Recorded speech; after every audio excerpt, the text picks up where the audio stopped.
আজকে আমি বাস্তব সত্য কথা বলবো।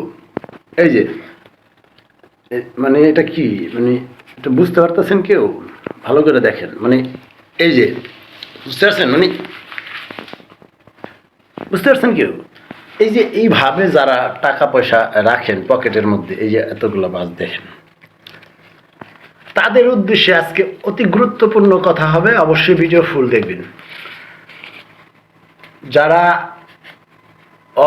অগোছালো ভাবে টাকা রাখে, তারা রাখার আগে এটাই ভাবে, মানে এটা একটা ভাব, টাকা পয়সা কি হাতের মধ্যে, মানে অনেক টাকার বেশি, মানে একটা ভাব, একটা ফিলিংস। প্লিজ আপনাকেই বলতেছি,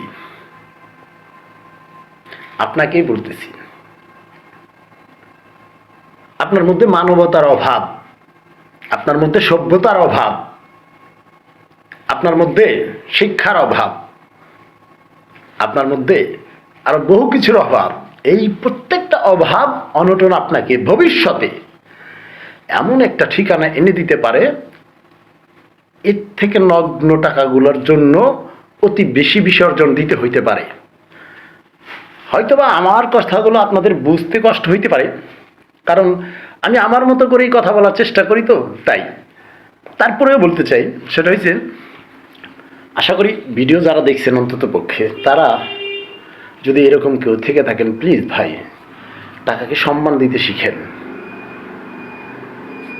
টাকাকে ভালোভাবে যত্ন সহকারে রাখেন। এটা দেশের সম্পদ, আপনার নয়, শুধু আপনার একার নয়, সারা দেশের সম্পদ।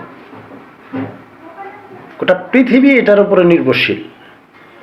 তো এটাকে আমরা এমনভাবে রাখবো, সুন্দরভাবে গোছালোভাবে ভাঁজ করে, যাতে করে এটার আয়ু আরও বেশি বেশি বৃদ্ধি পায়। আমরা এটার উপর এমন কিছু অত্যাচার, এমন কিছু বোল্ডাচার আমরা চালাই দিই, যা এর উপরে সহ্য করার মতো না। ভাই, এটা দিয়ে তো অনেক কিছু হয়, মান সম্মান, ইজ্জত, ক্ষুধা নিবারণ, কত কিছু হয়।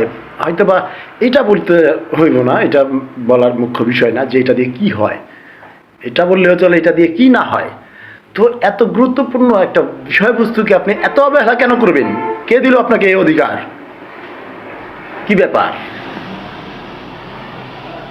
ভাববেন না ভাইরাল হইতে আসছি, ভাববেন না যে অনেক বুদ্ধিমান হয়ে গেছি সেই পরিচয় দিচ্ছি।